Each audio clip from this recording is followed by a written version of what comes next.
안녕하세요. 코리안 스캐퍼입니다. 정말 오랜만에 녹음을 하는 것 같네요. 어, 원래 이렇게 장이 상승을 할 때는 딱히 해석을 할 것도 없고요.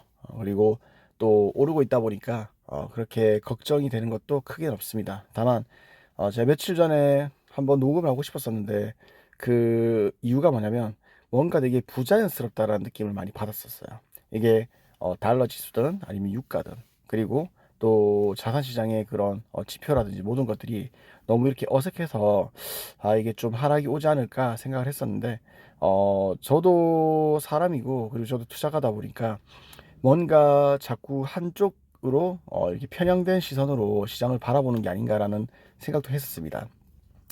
예를 들면 이게 베어마켓 랠리인지 아니면은 정말로 이게 상승인지 아니면 곧 하락을 할 것인지 뭔가 모르게 요즘 들어서 자꾸 지표들이 부자연스러운 지표들을 만나다 보니까 이게 하락을 뜻한 건 아닐까라는 너무 좀 하락론적인 관점에서 보는 게 아닐까 싶어서 제 스스로도 많이 공부를 했었는데 제가 다른 타 방송들의 그런 전문가들 의견도 들어보고 해도 뭔가 모르게 상승 쪽으로 의견은 굉장히 좀 부자연스럽고요. 그러니까 뭐냐면 미래에 이렇게 될 수 있으니까 이게 이렇게 되고 있다. 그러니까 그렇게 된 것이 아니라 될 것이기 때문 될 수도 있기 때문에 그러니까 그런 기대치 때문에 오르는 것들을 보면서 좀 이렇게 물론 오르는 저희 투자가기 때문에 이게 오른다 내린다를 점치고 나서 뭐 익절하고 그리고 다시 또 바닥 잡고 이렇게 하면 안 되겠죠. 쌍방을 열어두고 그 가능성에 대해서 베팅을 하는 건데 역시나 지금 이렇게 좀 하락을 하는 거 보면서 지표가 굉장히 부자연스러웠었는데 이렇게 다시 올라가는구나라는 생각을 했습니다. 자, 먼저 달러 지수를 먼저 말씀드리고 싶은데 달러 지수는 꾸준하게 지금 상승을 해봤죠. 지금 최근 한 달 사이에도 많이 오르고 있었지만은 근데 이제 또 동시에 어, 요 나스닥이라든지 이런 자산들은 상승을 하고 있었습니다. 자, 요게 되게 저한테 부자연스러웠었고요. 그리고 또 저희가 볼 수 있는 게 유가겠죠. 자, 유가도 사실 90까지 빠졌었지만 이게 역사적으로 볼 때 90이 절대 낮은 건 아니에요. 그리고 이게 떨어진 이유도 이제 120, 130 정도, 100 정도 갔다가 떨어졌는데 이게 좀 잘 될 것이다. 예를 들면 러시아와 그리고 우크라이나 전쟁이라든지 또는 이게 경기 침체를 조금 선반영해서 이렇게 좀 떨어지고 있었었는데, 그러니까 떨어진 이유가 첫 번째는 기대 심리죠. 전쟁에 대한 기대 심리, 전쟁이 종전을 할 수도 있다.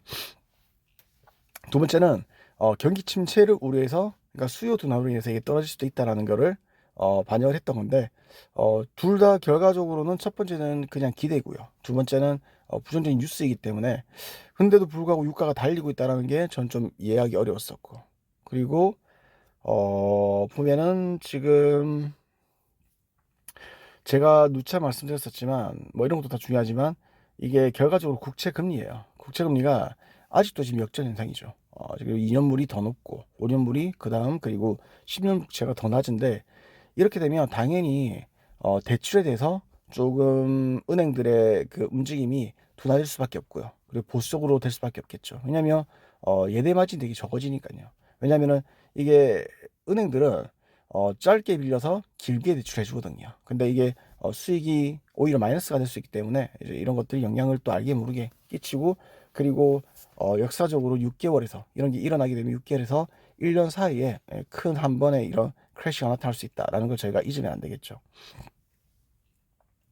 자, 그래서 오늘 간단하게 이렇게 지표를 봤었는데요. 이제 저는 이제 그런 관점에서 이게 되게 부자연스러웠었고 지금 좀 하락을 하고 있는데 얼마나 하락할지 모르겠어요, 사실은. 근데 다시 보시면 먼저 국채 금리도 지금 올라가고 있죠. 결과적으로 2년, 5년, 10년. 그래서 수요가 없다는 뜻인데 결과적으로는 달러가 모든 자산을 다시 한번 빨아들이고 있다. 저번에 한번 제가 그 녹화했을 때 자금의 순환에 대해서 제가 말씀드렸던 기억이 납니다. 달러에서 1차적으로 여기 밑에 나와 있는 그 국채 금리로 국채로 이렇게 자본이 순환이 되고 국채 다음은 주식시장으로 이런 식으로 좀 순환이 돼야 되는데 다시 한번 더 달러가 모든 걸 빨아들이고 그거는 지금 현재 시장이 좀 경색되고 있다. 그리고 투자자들은 보수적으로 움직이고 있다. 기관이라고 볼 수 있겠죠. 기관이라든지 또는 좀 큰 손들.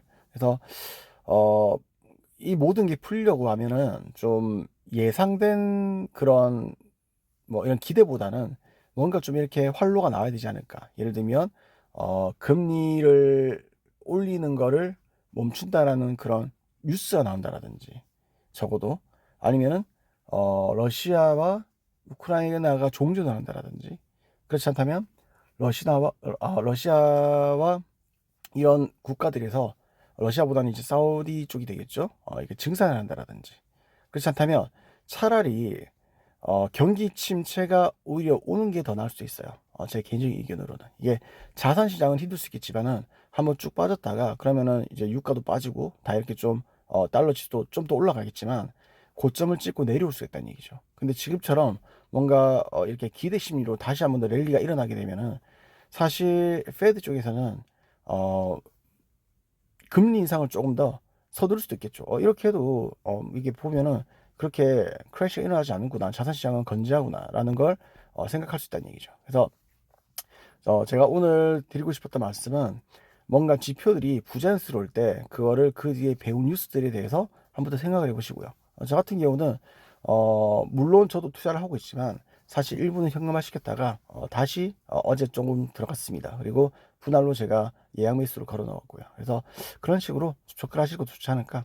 저도 뉴스를 지표를 보면서 많이 느끼거든요. 여러분들도 좀 지표를 고려하시면서 투자하시면 좋은 결과 있지 않을까 생각을 해봤습니다.